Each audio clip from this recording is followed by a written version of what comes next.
Let's take a look now at the pictures of the two girls. Our Fox 5 Richard Giacobis is live for us tonight in Union, where these services are taking place.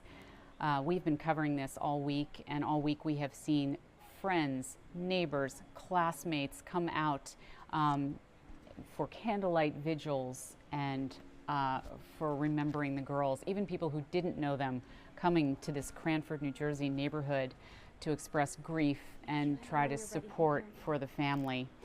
We're going to go now to Richard Giacobis, who is out there live now. Richard, I know you just heard the remarks, and you're a parent yourself. It's really hard to imagine being able to speak at all after something like this happened.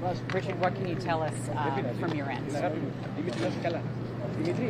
Yeah, I almost can't believe that the parents of this young lady can come out here and muster that strength to get in front of a bunch of news cameras and make a statement and hold it together.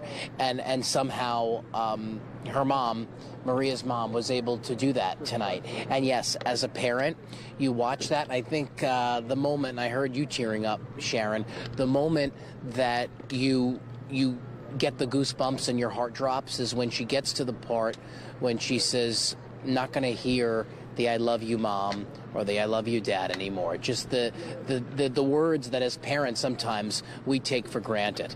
But it really is when you come into a situation like this and you're surrounded by a community that is in such grief and a family that is in such grief, that's when it is sobering, and when you start to really feel like, okay, wow, we have to take every day and be grateful and thankful for it. What we thought they may have addressed tonight was all these what neighbors are saying in the rumors that their daughter was a target of this young man who has now been charged with her murder.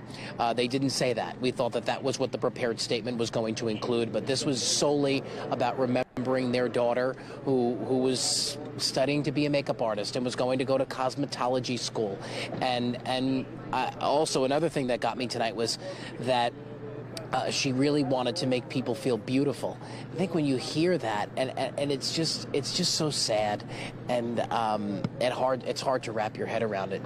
All these turn of events. Yes, it definitely is, Richard. And you know what's so interesting is this community really appears to have come together. We've been covering it. I know Arthur Tien was out there. You've been out there over the last couple of days, as they do oftentimes when these horrible things happen. But they really do seem to have brought the community together and wrapped their arms around these two families. And I understand that the suspect has a relative who was in law enforcement. We're also hearing reports that the police may have known about this, the school may have known about this. This has been going on for several months. Neighbors reported seeing his car outside. You know, all these things just adding to this tragedy. It is. I'll actually read you part of a statement because the teenager, the 17-year-old, another 17-year-old, were assuming in the same grade, high school senior like Maria was. And, you know, there is another young lady here, Isabella Salas, who is going to be remembered at her own wake and funeral this weekend. But focusing on Maria, who we're hearing was the target here. Yes, that suspect is related to the Westfield Police Department Chief Christopher Battaloro.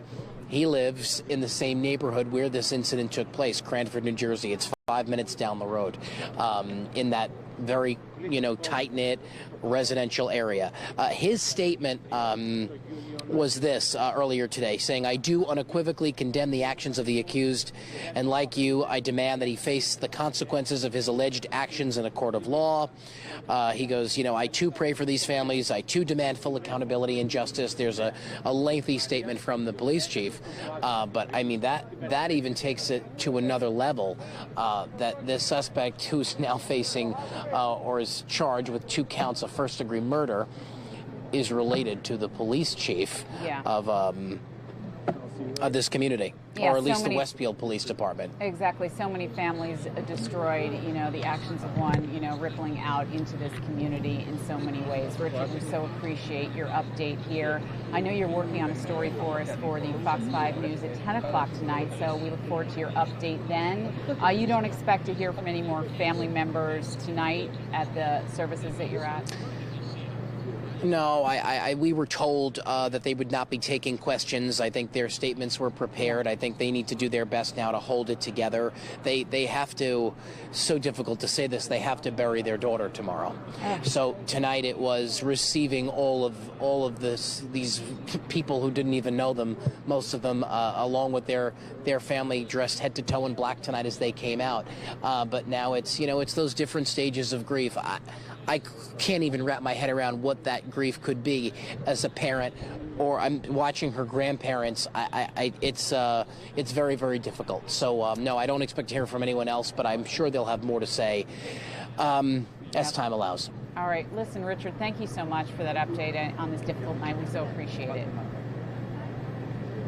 Thanks, Sharon. Let's just put up the girls' pictures one more time before we go to break. One more look at the lives and the faces of 17-year-old Maria Niotis and 17-year-old Isabella Salas, remembered this evening.